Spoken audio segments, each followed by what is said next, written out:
رات کی تاریکی تھی، ایک جنازہ قبرستان کی طرف جا رہا تھا، مگر حیرت کی بات یہ تھی کہ جنازے کے پیچھے صرف 3 لوگ تھے۔ کسی میت کے پیچھے ہزاروں لوگ ہوتے ہیں، کسی میت کے پیچھے لاکھوں لوگ ہوتے ہیں، اور کوئی میت 4 کندھا دینے والوں کے لیے بھی ترستی رہتی ہے۔ وہ شخص جو زندگی بھر اپنی بڑائی کے جھنڈے گاڑتا رہا، جس کی گاڑی آتی تھی تو راستے خود بخود صاف ہو جایا کرتے تھے، آج اس کی میت کے لیے کوئی راستہ بنانے والا نہ تھا، نہ رش تھا، نہ ہجوم تھا، نہ کسی کی آنکھیں نم تھیں، نہ کسی کی زبان پر نام تھا۔ ساری زندگی وہ لوگوں کو لباس سے تولتا رہا، مگر آج کفن ایک جیسا، مٹی ایک جیسی، لمبی گاڑی دروازے پر ہی کھڑی رہی۔ آج نمبردار کا جنازہ تو جا رہا ہے، مگر جنازہ پڑھنے والا کوئی نہیں، 3 لوگوں کے سوا چوتھا بندہ نہیں۔ وہ شخص جس نے زندگی بھر لوگوں کو حقیر جانا، اپنی دولت، شہرت اور قربانیوں پر فخر کرتا رہا، آج اپنی ہی لاش کے لیے کندھا دینے والوں کے لیے ترس رہا تھا۔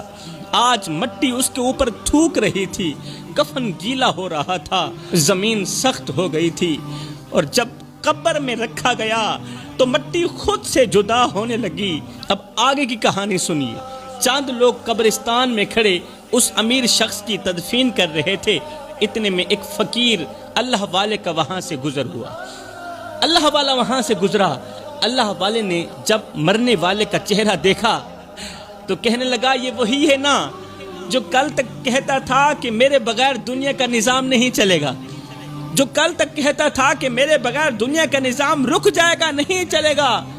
پھر فقیر آگے بڑھا، قبر کے کنارے کھڑے ہو کر آہستہ بولا، او مرنے والے، سب کچھ کر لیا تو نے، دولت جمع کی، محل بنائے، عزت خریدی، مگر افسوس ایک چیز نہ خرید سکا، اور وہ چیز تھی عاجزی، اور یہی وہ چیز تھی جو تیرا رب مانگتا تھا۔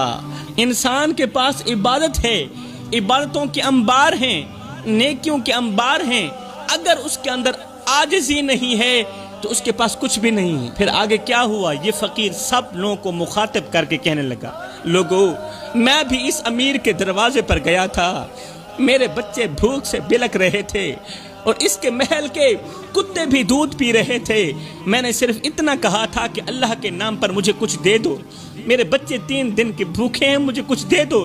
اس نے مجھے بجائے میری خدمت کرنے کے مجھے دھکے دے کر گھر سے باہر نکال دیا۔ آج دیکھو اس کے غرور کی سزا اسے کیسے مل رہی ہے۔ جنازہ پڑھنے والا کوئی نہیں ہے، آج